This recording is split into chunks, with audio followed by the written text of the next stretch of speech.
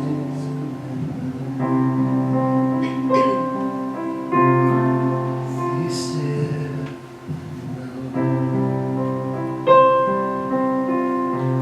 Be still.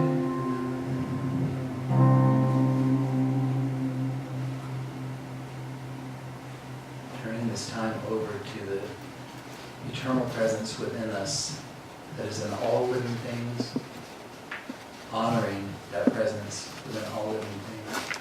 We are grateful for this time that we have been brought together. And for this we say thank you, God, and so it is.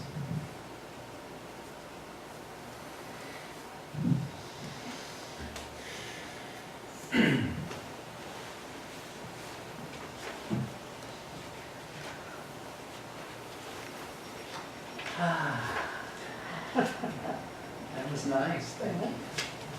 Thank you for that little journey. Got to cut off my woo-woo music while I'm thinking about it, so I'm very pleased with my Colorado. Everybody doing well today? Yeah. Very nice. As I said, I'm so glad to be here today. It seems like not much time has really passed between when I was here before, and it has only been a few weeks. And how many people were here for part of the visioning that we did a couple weeks ago? So awesome, almost everybody. So we're going to talk about that again later today, and I'm going to talk about that some during my talk. Excuse me, but I've had a wonderful time since I've seen you last. Of course, if you don't know, I live in New Orleans. I'm the minister in that area, Unity of Metairie, and Mardi Gras has gone into full swing. So it's become very wild around my place. I live right in the middle of the French Quarter, so I'm no longer shocked by anything that I see. I think it becomes wilder every year as people become more progressive and open to just anything. But it's all good. And for me, being a creator, as we all are, but I'm a creator of music and arts and stuff, and as a speaker and wanting to always stay inspired, it's a great place to get inspired. Actually kind of get shocked out of your comfort zone to see certain things, which most of them can't be told in a forum like this, but so it's awesome. And I don't know if you know this or not, for a little history, Mardi Gras Day doesn't fall on the same day every year. It can actually be, Fat Tuesday can actually be the beginning of February or as late as the beginning of March. Did you know that? It depends on Easter. It's funny that this debauchery depends on Easter's calendar. So it goes backs up to Ash Wednesday. And so depending on when Easter falls within the calendar, the cycle, that's where Fat Tuesday falls. So last year, Fat Tuesday was like beginning of February. It was very cold. And this year, Fat Tuesday is not till March 3rd. But the interesting thing about that is we start the festivities 12 nights after Christmas. There's this event called 12th Night. And after that is when the festivities start. So they start anyway. So all that means for us living there is that it's like a month longer. And believe me, I love Mardi Gras, but when it's in March, I'm so ready for it to be over when it goes that far. Up till February is nice, but man, we have a long season to go. My friends I was in the hotel last night, and friends were sending me pictures from a parade they went to last night. Next time I come up, I'll bring some Mardi Gras bees. Maybe we'll have a little Mardi Gras parade or something. It would be fun. But I love the place that I live. I'm so grateful that Spirit has inspired me to be there. And I love to travel, and I love to meet other people. And that's why I love being here with you, and hopefully a great source of inspiration for you. And Spirit put us all together. I mean, that's why I'm here. It didn't take much effort at all. And I had one more thought about Mardi Gras, and I can't remember what it was. Something about Fat Tuesday. I guess it doesn't really matter. My very favorite thing, though, will happen next week, and that's why I'm not going to be here the last week in February, as I am doing the last week of every month. Why we moved it is because my most favorite thing in the world as far as Mardi Gras is the Crew of Barkus, which is a dog parade that happens next Sunday afternoon. They actually have an entire crew, which that's the groups that do these big Mardi Gras parades and everything. And so they actually have a banquet, not a banquet, they have a Mardi Gras ball. They pick a king and queen from the shelter, they put them in costumes. And this is not a little parade where you pull in a dog in a little wagon. These are 2,000 dogs, and most of them in some kind of crazy costume on floats. And about 8,000 people get into the streets and watch. And it's just so amazing and so joyful. If you love animals, it's one of the most joyful things you will see. It's just, all I can say about that day is just joy. You see the animals, and they're being animals, so they're all sniffing and looking, and every now and then and then they walk off. It's just so fun. My very, very favorite thing. So it's if you ever have a chance to visit New Orleans, how many people have been to New Orleans before? All right, so you're not that far away, so hopefully so. I was just not visiting during carnival season. It's very crazy. What a lot of people don't realize is that it's a whole season. I've had friends say, "Oh, can I come in on Mardi Gras for the parade?" Like it's a parade down Bourbon Street, and that's it. The parades have already started. They'll be going to the 1st of March. So come and visit us, just not during that time. And not in August either, because it's hot. If you had looked at the bulletin, you saw that my talk was the art of letting go, but things change with Spirit, and I have been really focusing on in my life being present in the moment. And some of that is letting go. All of these things work together. But today I'm just going to talk about what it means to be present and how that shifts your life and how it transforms your life and how there's a balance between being present in the moment and then actually planning for the future. Because one of the things that people ask me all the time as a spiritual leader is this. They say, well, if Spirit is guiding me every day and I'm listening to the voice of Spirit and I get up and know, and Spirit directs me on what to do, how does that go with planning? Do I need to make goals myself? Have you ever thought about this before? Like if Spirit is leading me, do I need to do a vision board with a house and a car and the kids and like a sexy lover or whatever I want? But then how does all that work together? And it's a quandary for some of us to, especially us that plan, and I'm a huge planner, and part of being in the moment is letting go of some of that planning, not in a way that makes it irresponsible, but I realized that my planning and my making lists came from the thought that if I had everything written down and in a little nice package that I would be in control. that everything was okay if everything was written down. Do we have any compulsive list makers here? Yes? Any OCD list makers? Well, I definitely have been one in the past. I'm so grateful that I am not that anymore, and a lot of that has to do with just what I'm talking about today. Being present in the moment, but balancing that with listening to Spirit and actually making plans and making goals and being open to anything that might happen. One of the things that works against us, if we are only planning in the moment based on our goals and our ego's goals and the things that we want, is that many times there's something much better than what we actually perceived in our little limited thoughts. Sometimes I've heard people pray for something or affirm for something and say this or something better. Just leaving open that space to say there might be something just bigger and more magnificent than you and your little tiny thinking mind, which is just a bunch of chatter and a bunch of I mean, that's why we go into meditation, to shut that off. You know what I mean? It's that constant stream of, we don't even realize how much goes through our minds until we try to meditate. And then you think, man, what is all that stuff? Where did all that come from? Unfortunately, most of it is stuff that we didn't even create or think of. It's something that someone that's probably in the ground already, and we're just carrying it around. And so that quandary of being in the moment, getting still, listening to Spirit, and knowing that there could be something more magnificent instead of those little bitty thoughts that are thinking, oh, I need to do this. And I've stopped making, sometimes you go into programs, they say, let's make a 5-year plan or a 10-year plan. I think that that's good for organizations and for people. However, that also can be limiting. If you say in 5 years we want to be here, or in 10 years we want to be here. Has anybody ever done a long-term planning like that, maybe at a job or with a corporate conference or something? And have you realized that most of the time those things didn't really happen that way? I think it's kind of what they say, like, we make plans and God laughs, and so there is this balance that we learn to listen to Spirit but stay in the moment, knowing that there's something magnificent to be had. Because if we're living in the future all the time, it makes us unhappy, and it makes us fearful, and it makes us anxious. You're actually living in a place that doesn't exist yet, instead of being right here in what the Course in Miracles calls the holy instant. I love that term for it, that thing, the holy instant. And let me tell you the reason that I love it so much, is when we say even moment, which I love moment, I say that a lot, that still once again implies that there's a timeline. And we know that really time is a man-manufactured, I'm not going to get into a lot of quantum physics here, but time is a man-made, manufactured thing for us to feel safe that we're going in a linear progression. But in the mind of God, all these beautiful, wonderful things are happening at once in this beautiful collage. And so there's all these things that we can look for and plan for, but right now, in this moment, is where you are supposed to be. You're supposed to be right here, squared. Many times what it takes for us is the cosmic 2x4 to get there.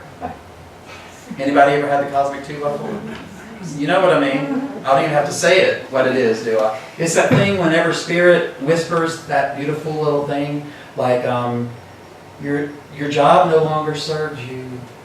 It's time to move on. There's something wonderful for you. And you're like, no, I love the benefits and I have a 401k. Get out of my ear.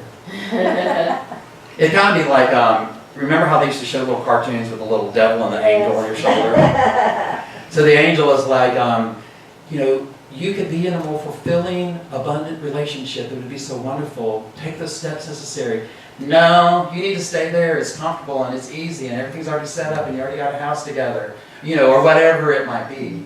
And then the next step comes. After that, things that used to feel comfortable then become irritating. So for instance, at work, Spirit may be asking you to move on, and all of a sudden a coworker that you got along with before becomes an irritation. You start noticing things things that once made you happy and joyous at work now are bothering you. You experienced this before? And then it gets worse and worse, and if you don't listen, finally you get the cosmic 2x4, and you are either forced out, you're fired, sometimes we get illnesses, just anything that makes us just stop and say, all right, let me go back to square one.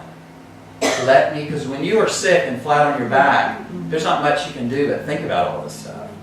And hopefully you go to Spirit in those times, instead of going crazy about the illness or the diagnosis, and just say, okay, wait a minute. This is an opportunity for me to be still and listen and know. And we unfortunately have created power around sickness. It's the one thing that we can do that lets us off the hook. We're taught this early on. What in first grade, your parents say, the only reason that you can stay home from school is if you're sick. Just have you ever thought about that? At first grade, how much your parents have just told you? Sickness is powerful. Sickness is powerful. Have you ever thought about it in those terms? And we take that thought with us. What's the only reason they'll let you off work? You get sick pay. You get paid for being sick. I'm proposing a thing to say, let's have well-being pay. To where if you're not, let's get the off of that. To where if you're not feeling just right, you can call into your boss and say, I'm not right on track. I need a well-being day. Pay me for that. Don't pay me for being sick. Isn't that a crazy way to think about it? I'm going to pay you for being sick. Sick pay. I mean, when you analyze these things, no wonder we're in such a quandary about all of this. And once again, getting back to the topic, when we're in the moment, a lot of times these things just take care of themselves. And when we do get the cosmic 2x4, I was going back to that, that's when we can just be still. And it gives us an opportunity, guilt-free, because we've given sickness so much power. I still experience that today. The only reason I let myself off the hook for not being somewhere is if I'm actually sick. And I can stay home and do it guilt-free. It's just crazy. You know that feeling, you're almost grateful, like, oh my God, I'm really sick, I got a fever, I don't have to go now.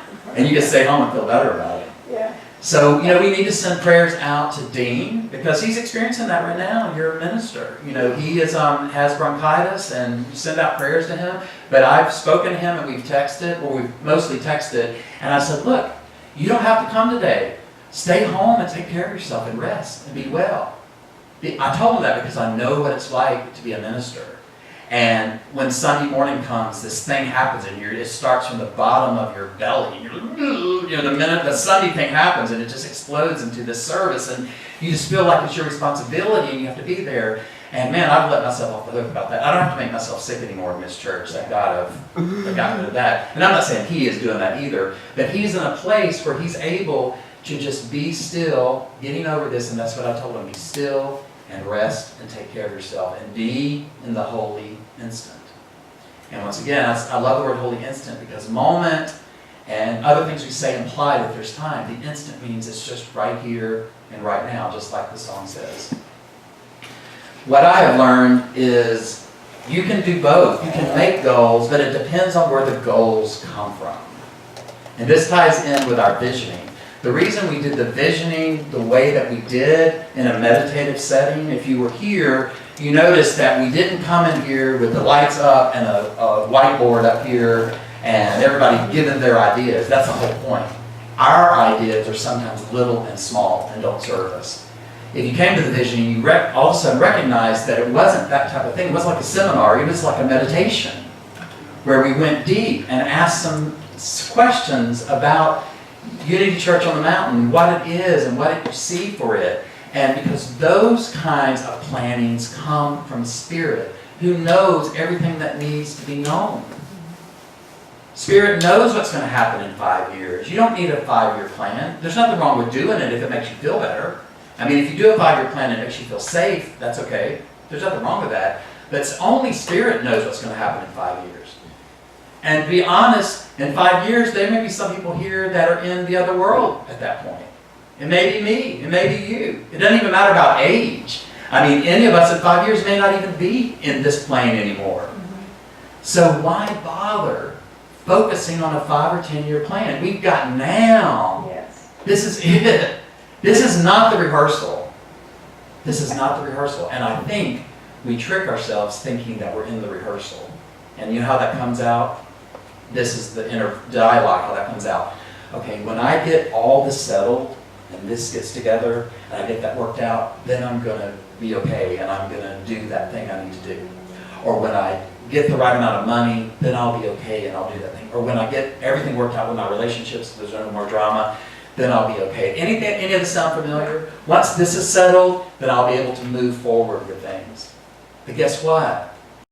That's rehearsing for life. There is no rehearsal. This is it. This is absolutely it. And when we learn to stay centered in the moment with God, with Spirit, you will always know what to do. And you'll always know what needs to be done in this moment that will lead to the next moment and the next moment. Till 5 years later, a glorious thing has emerged that you may not have even known about. And that's what's happening with us individually. If you choose to live your life that way, because it's a peaceful way to live your life, I believe that spiritual masters like Jesus, Buddha, others, that's how they lived. I don't think Jesus made a 5-year plan. I just don't. I think that he got up and said, Father, the Father that's within me will lead and guide me today to do what I need to do. And I mean, can you imagine this? Jesus getting out a stone tablet and going, okay, not worried about you, God, my Father, Mother, God, whatever you want to call that thing. I'm going to chisel out what I think I should do. 5 years from now, I want to be, let's do something controversial, married to Mary, because she's sexy, or just anything. Or maybe be a high rabbi in the Jewish, because you know Jesus was Jewish, which is shocking to some people. We forget that sometimes. Can you imagine him doing that? No. He got up in the morning, I would imagine, because of what he said and what we know about him, and said, I trust in this infinite flow of the universe. He even told us, he said, my God, if the birds out there have food and other things, and these flowers are blooming beautifully without anything you doing or controlling it, can you imagine what is given to you and how your life can unfold beautifully if you choose to let it be that way? Now, it's going to unfold beautifully. It's just up to you if you want the journey to be painful or not. If you were here during the visioning, I said a statement that is so powerful to me that Dr. Reverend Michael Beckwith, who's the minister at Agape, said. He said, pain pushes until vision pulls.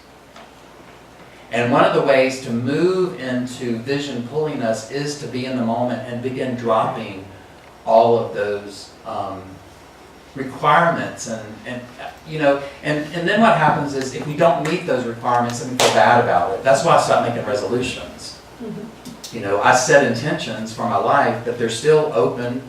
But many times we set resolutions, and the reason they don't work is they're coming from the ego about our body size or losing weight or whatever. And then by February, we're digging into the Valentine chocolates, and then we feel bad about it. I love my gym that I go to. It's really awesome. But I noticed that this time of year, all of a sudden there's like hordes of new people. Like all with their new little outfits on. You can tell they just went to like TJ Maxx or something, bought me tennis shoes and little shorts or like yoga pants. And you can tell it's the beginning of the year, they did their resolutions.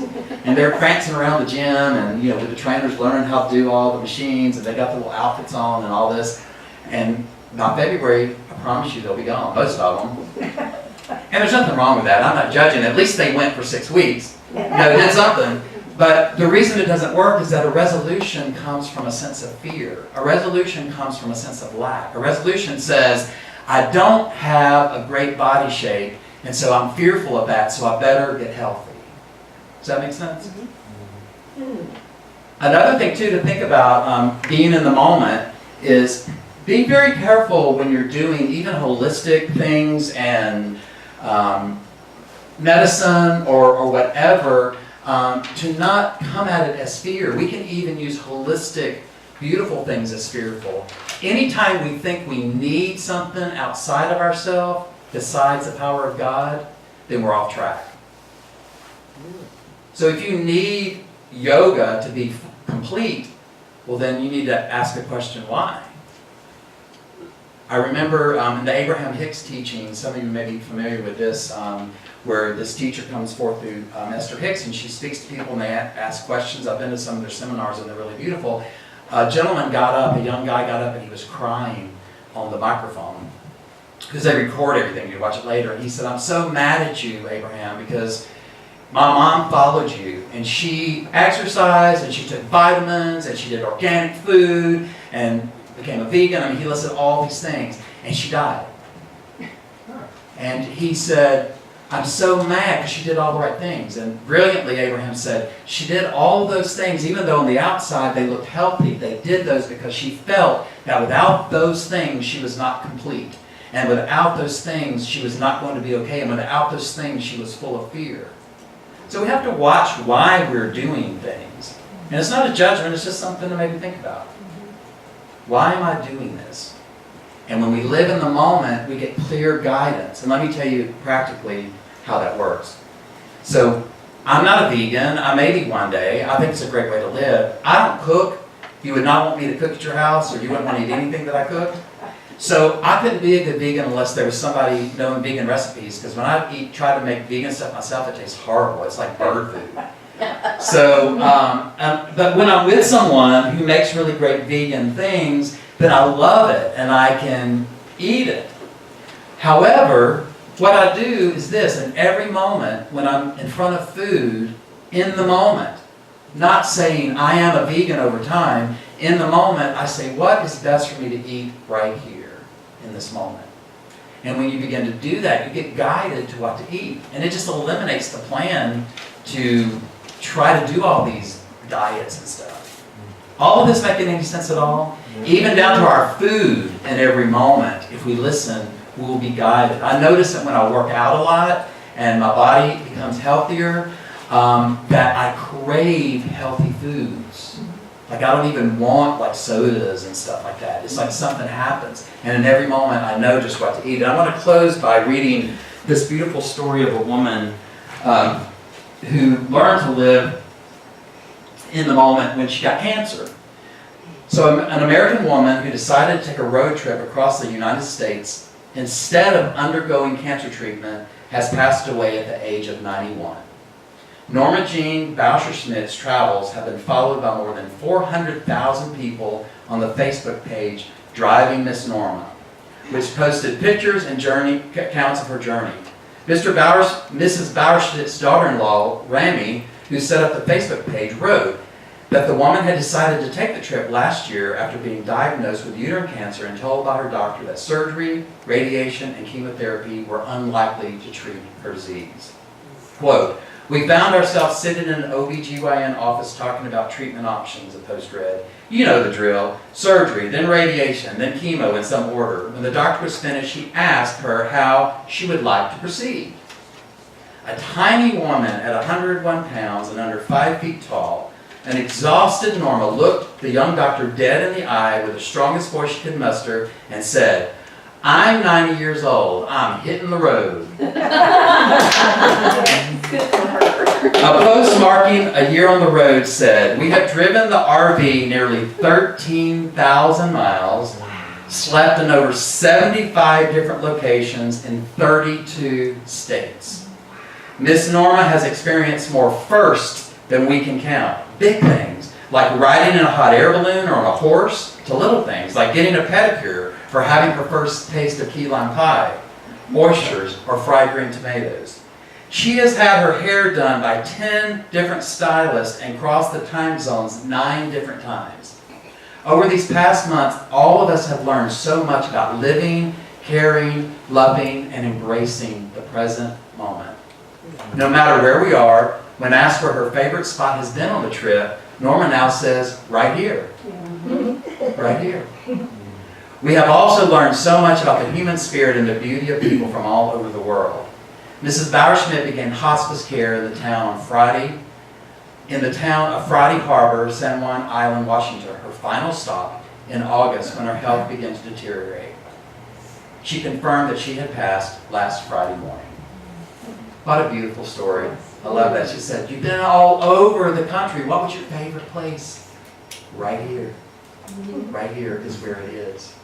And so what I know for us today, that we can live in this beautiful moment and still be guided and know the plan as we listen to Spirit and tune into that infinite voice that it knows everything that it needs to know. May we be blessed by this voice. May we feel this presence. May we listen to this presence and act accordingly. And for this beautiful time together that is orchestrated by Spirit, we are so grateful. We say, thank you, God, and so it is. Amen. We're going to do a song. All right. Some of you know this. We're going to put our hands together as we release the past, present,